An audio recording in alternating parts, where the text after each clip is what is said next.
Desa Tapo Bali, Kecamatan Wulandoni, Kabupaten Lembata, Nusa Tenggara Timur, beruntung memiliki sekelompok pemuda visioner. Komunitas pemuda ini tergabung dalam Local Champions Koalisi Pangan Baik, Kerep Blamu, Tapo Bali, Wolowutun, atau sering disebut Gebetan Kru. Begitu mereka memperkenalkan komunitasnya, yang berarti muda-mudi Tapo Bali ujung kampung. Tapo Bali secara geografis terletak di pesisir pantai. Selain mengandalkan hasil laut untuk hidup, masyarakat desa juga bercocok tanam meski hanya berharap pada air hujan.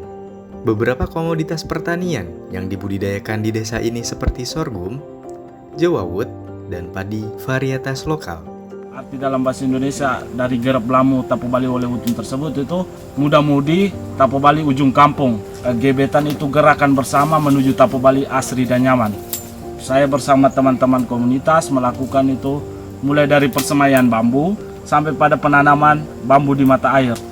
Mata air ke Melavai itu yang sudah ditinggalkan kurang lebih 10 tahun tidak dimanfaatkan, sehingga kita anak-anak muda dari Gebetan melakukan survei perdana ke mata air. Selanjutnya kita membuat persemaian bambu sampai pada Januari kemarin kita melakukan penanaman di sumber mata air yang mana di sana baru-baru ada longsor juga. Sehingga di bagian hulu mata air itu kan ada lahan yang dibuka sebagai perkebunan pertanian. Itu yang menyebabkan mata air debitnya mulai menurun sehingga sulit sekali untuk dimanfaatkan. Awal bulan Februari kita menyelesaikan penanaman bambu sehingga sekarang kelihatan bahwa debit airnya sudah mulai bertambah. Karena memang belum ada perhatian dari pihak pemerintah untuk melakukan penjaringan atau penampungan di lokasi mata air, sehingga memang pada musim kemarau otomatis debitnya mulai menurun karena belum ada upaya untuk menampung mata air tersebut.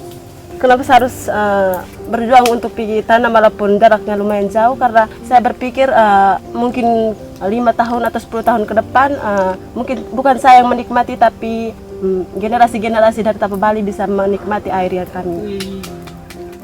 Saya rasa anak muda sekarang kan mereka pikiran ke depan untuk generasi ke depan lagi. Tapi karena kita dulu kan tidak ada pikiran begitu toh Ibu. Mata air dilepaskan begitu, tidak penghijauan pakai bambu.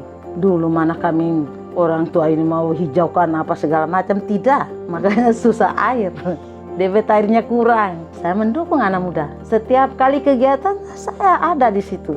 Atau kasih makan mereka, masak-masak tunggu mereka pulang makan, begitu. Program ini saya senang nih. Salah satu toko benih tentang pangan lokal itu ada di Tapo Bali. Itu mimpi saya. Semua jenis pangan lokal ada dia punya tokonya. Jadi orang cari benih pangan lokal ke Tapo Bali. Saya lebih mendongkrak ke pangan-pangan lokal, terlebih sorghum, karena untuk perubahan iklim mungkin sorghum lah jawabannya. Masyarakat desa banyak membudidayakan sorghum atau farufolot, istilah warga lokal.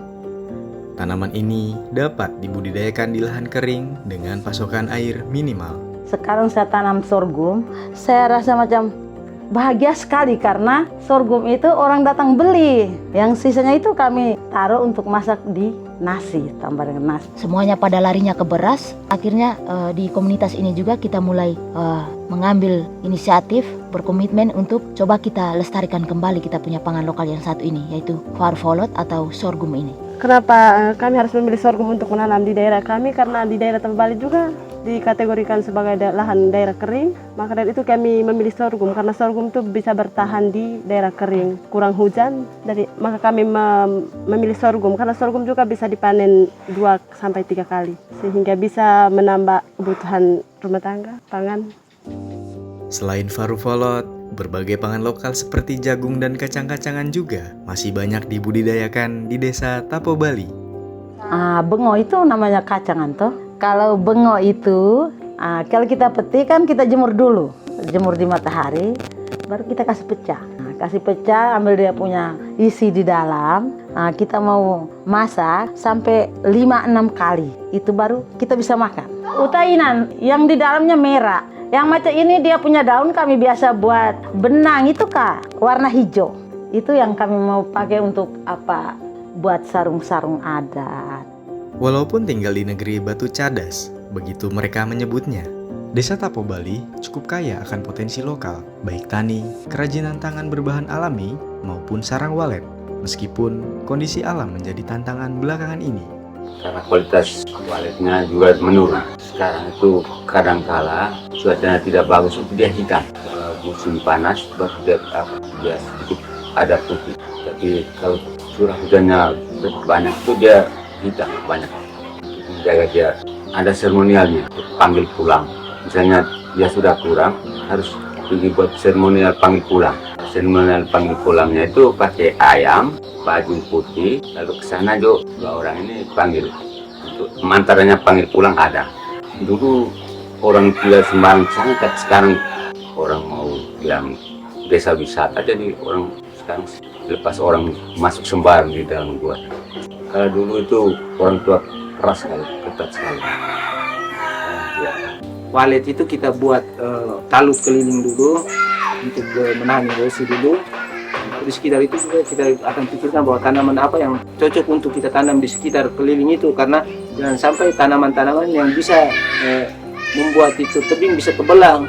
Sehingga kita coba saling berkoordinasi dengan pihak-pihak terkait untuk mengetahui bahwa tanaman-tanaman apa yang pantas untuk kita tanam di sekitar itu, bisa menahan erosi atau abrasi yang ini. Bisa hanya mau kedepannya Tapo Bali ini rimbun kembali macam dulu. Sekarang itu panas, rasanya panas, tidak adem macam dulu lagi. Desa maunya lakukan penghijauan supaya besok lusa Tapo Bali asri, indah dan nyaman.